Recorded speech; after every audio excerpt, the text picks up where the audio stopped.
Assalamualaikum warahmatullahi wabarakatuh. Kami dari kelompok 10 akan mempresentasikan mall nutrisi yang beranggotakan saya sendiri Depa Nasruddin, ada Teh Afina Aulia, Teh Siti Nur Hasanah, dan Kang Rizky Fauji. Yang pertama, pengertian mall nutrisi. Mall nutrisi adalah ketidakseimbangan tingkat seluler antara ketersediaan zat-zat gizi dan energi dan kebutuhan tubuh untuk pertumbuhan, pemeliharaan, dan fungsi-fungsi spesifik kondisi medis yang disebabkan oleh asupan yang tidak mencukupi atau sering disebut kekurangan gizi. Akibat konsumsi makanan, penyerapan buruk atau kehilangan zat gizi secara berlebih. Yang kedua ada klasifikasi malnutrisi. Yang pertama itu ringan CAP 1, yang kedua sedang CAP 2, yang ketiga berat CAP 3 atau gizi buruk. Terus ada juga marasmus, kwashiorkor, marasmik, kwashiorkor. Yang ketiga malnutrisi. 1. Over dan undernutrisi. Yang kedua makronutrien dan mikronutrien. Overnutrisi atau sama dengan obesitas, undernutrisi atau kurang energi, protein cap. Terus etiologi malnutrisi. Penyebab dapat bersifat primer atau berkaitan dengan jumlah dan kualitas mengonsumsi makanan, atau sekunder, berkaitan dengan perubahan dalam kebutuhan nutrien utilisasi atau ekskresinya. Selanjutnya akan dijelaskan oleh rekan saya. Masalah kurang gizi dalam siklus kehidupan. 1. Perkembangan mental.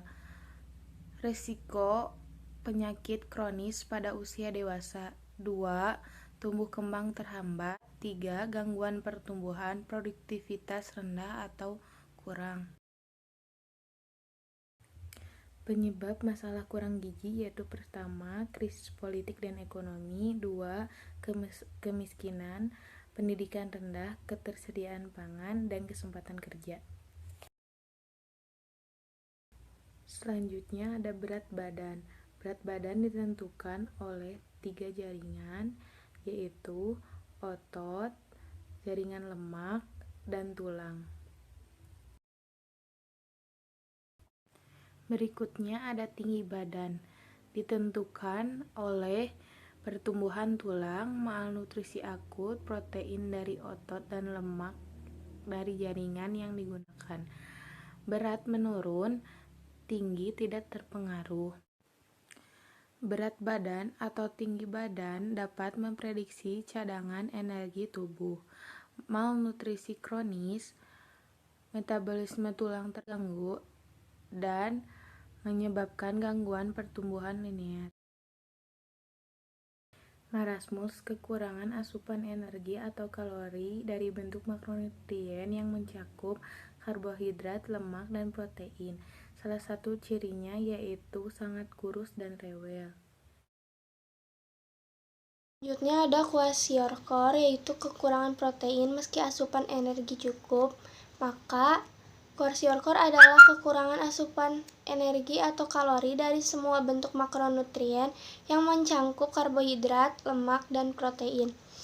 Gejala klinisnya yaitu rambut tipis, merah, sipit, berwarna, edema kedua punggung kaki, bisa seluruh tubuh, rambut jagung, mudah dicabut, tanpa rasa sakit, rontok, dan kelainan kulit atau dermatosis, kemudian wajah membulat dan sembab, pandangan mata sayu, pembesaran hati, sering disertai infeksi akut, diare, apatis, dan rewel, otot mengecil atau hipotrofi.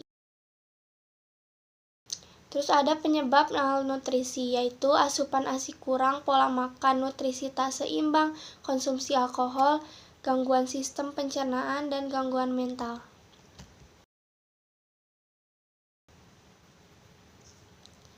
Makronutrien ada 3, yaitu protein, karbohidrat, dan lemak.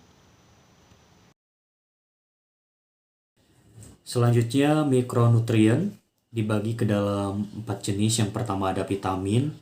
Vitamin juga ada yang larut lemak, ada vitamin yang larut air, dan terakhir mineral. Vitamin larut lemak ada vitamin A, D, E, dan K. Vitamin larut air ada vitamin B1, B2, B3, B6, B12, asam folat, dan vitamin C. Dan untuk mineral di sini ada beberapa unsur. Yang pertama ada Ca, P, Na, K, Fe, Zn, I, dan Se. Ciri-ciri dari malnutrisi undernutrition, di sini kita bisa lihat perbedaannya ataupun perubahannya dari perilaku ya. Yang pertama di sini, perubahan perilaku, gangguan fungsi otak, depresi, sulit berkonsentrasi, kulit mengalami penipisan, kering, tidak elastis, dan pucat. Selanjutnya ciri-ciri malnutrisi overnation, berarti di sini kelebihan gizi ya. Bisa kita lihat cirinya itu berat badan melebihi angka ideal, tubuh kegemukan ataupun obesitas, dan mudah lelah, terjadi peningkatan berat badan yang signifikan, nyeri otot dan sendi, gangguan pernapasan. Baik, terakhir di sini ada beberapa upaya penanganan ataupun pencegahan dari gizi buruk. Nah, di sini kita klasifikasikan untuk penanganan gizi buruk dapat dibagi ke dalam 3 fase. Yang pertama ada fase inisial atau akut. Ini berumur berkisar 2 sampai dengan 10 hari untuk tempo waktunya. Ketika anak diterapi, komplikasinya karena mengalami dehidrasi, kekurangan air ya. Terus hipoglikemia dan infeksi.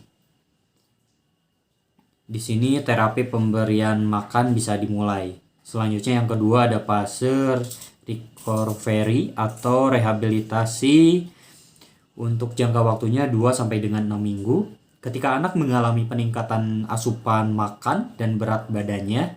Nah, yang terakhir fase follow up atau tindak lanjut untuk rentang waktunya 6 sampai dengan 26 minggu yang dapat dimulai setelah pulang dari tempat perawatan. Sekian, kembali ke moderator. Ya baik, terima kasih. Sekian presentasi dari kelompok kami. Mohon maaf bila banyak salah kata.